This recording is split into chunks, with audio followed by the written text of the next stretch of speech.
Capítulo 40. Rumo ao campo. Quase todos os servidores espirituais puseram-se a caminho de tarefas variadas. Somente alguns amigos permaneceriam na residência de Dona Isabel em missão de auxílio e vigilância. Notei que Aniceto continuava distribuindo instruções diversas, dirigindo-se em caráter confidencial a determinados companheiros a respeito da missão que lhe confiara Telésforo. Antes do meio-dia, porém, convidou-nos a acompanhá-lo. Na oficina, disse-nos bondoso, encontramos revigoramento imprescindível ao trabalho. Recebemos reforços de energia, alimentamo-nos convenientemente para prosseguir no esforço, mas convenhamos que para muitos de nós a noite representou uma série de atividades longas e exaustivas. Necessitamos de algum descanso. Voltaremos ao crepúsculo. Aonde iríamos? Ignorava. Recordei que, de fato, se alguns haviam repousado no santuário doméstico durante a noite, a maioria havia trabalhado intensamente e concluí que, se muitos pela manhã haviam tomado rumo às obrigações, outros teriam buscado o repouso indispensável. Aonde vão? Perguntou um companheiro da vigilância, que se fizera nosso amigo. Antes que respondêssemos, Aniceto esclareceu: Vamos ao campo. E dirigindo-se especialmente a Vicente e a mim, considerou: Utilizemos a volitação, mesmo porque não temos objetivos imediatos no centro urbano.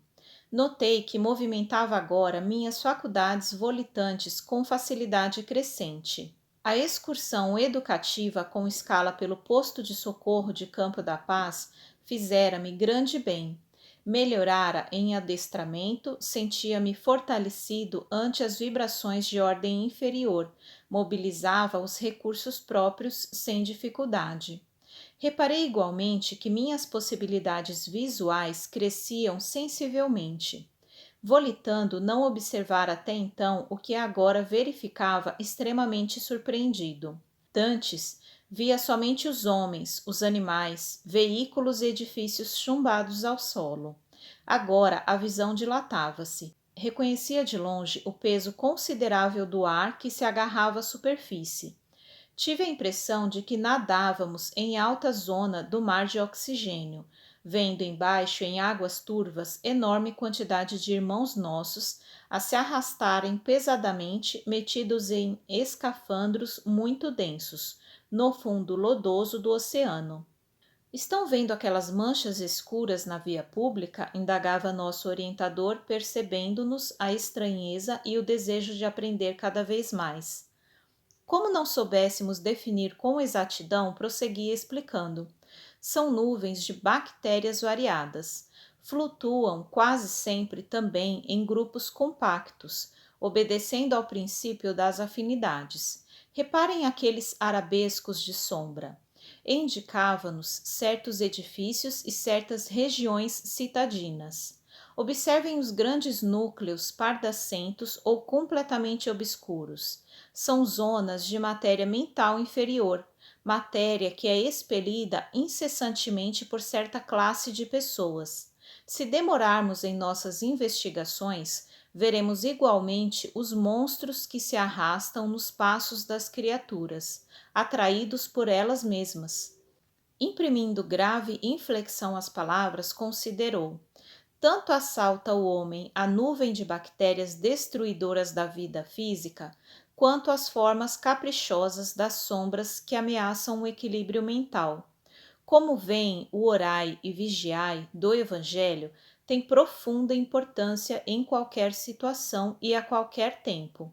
Somente os homens de mentalidade positiva na esfera da espiritualidade superior conseguem sobrepor-se às influências múltiplas de natureza menos digna. Interessado, contudo, em maior esclarecimento, perguntei: mas a matéria mental emitida pelo homem inferior tem vida própria como o núcleo de corpúsculos microscópicos de que se originam as enfermidades corporais? O mentor generoso sorriu singularmente e acentuou: como não? Vocês presentemente não desconhecem que o homem terreno vive num aparelho psicofísico? Não podemos destacar somente no capítulo das moléstias a situação fisiológica propriamente dita, mas também o quadro psíquico da personalidade encarnada. Ora, se temos a nuvem de bactérias produzidas pelo corpo do doente, temos a nuvem de larvas mentais produzidas pela mente enferma em identidade de circunstâncias. Desse modo, na esfera das criaturas desprevenidas de recursos espirituais, tanto adoecem corpos como almas.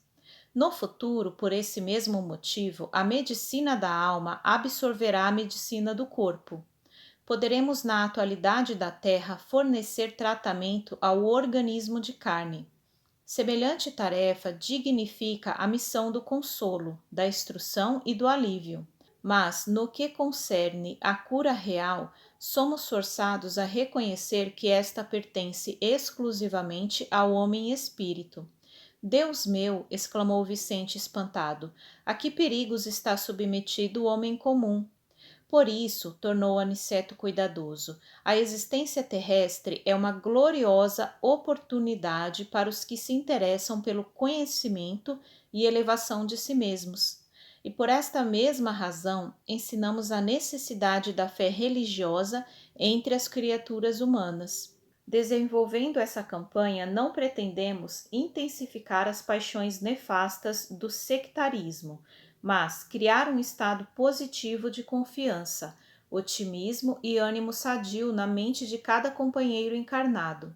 Até agora, apenas a fé pode proporcionar essa realização. As ciências e as filosofias preparam o campo. Entretanto, a fé que vence a morte é a semente vital. Possuindo-lhe o valor eterno, encontra o homem bastante dinamismo espiritual para combater até a vitória plena em si mesmo. Compreendendo que precisaria completar o esclarecimento, exclamou depois de pausa mais longa: Todos precisamos saber emitir e saber receber. Para alcançar a posição de equilíbrio nesse mister, empenham-se os homens encarnados e nós outros em luta incessante. E já que conhecemos alguma coisa da eternidade, é preciso não esquecer que toda queda prejudica a realização e todo esforço nobre ajuda sempre. As explicações recebidas não poderiam ser mais claras. Aquela visão, porém, de ruas repletas de pontos sombrios a se deslocarem vagarosos, atingindo homens e máquinas nas vias públicas, assombrava-me. Sequioso de ensinamentos, tornei ao assunto. A lição para mim tem valores incalculáveis. E quando penso no alto poder reprodutivo da flora microbiana, Aniceto, contudo, não me deixou terminar. Conhecendo de antemão minha pergunta natural, cortou-me a frase exclamando: Sim, André, se não fosse o poder muito maior da luz solar, casada ao magnetismo terrestre, poder esse que destrói intensivamente para selecionar as manifestações da vida na esfera da crosta, a flora microbiana de ordem inferior não teria permitido a existência de um só homem na superfície do globo. Por esta razão, o solo e as plantas estão cheios de princípios curativos e transformadores. E, abanando significativamente a cabeça, concluiu: nada obstante esse poder imenso, recurso divino, enquanto os homens, herdeiros de Deus, cultivarem o campo inferior da vida, haverá também criações inferiores, em número bastante para a batalha sem tréguas em que devem ganhar os valores legítimos da evolução.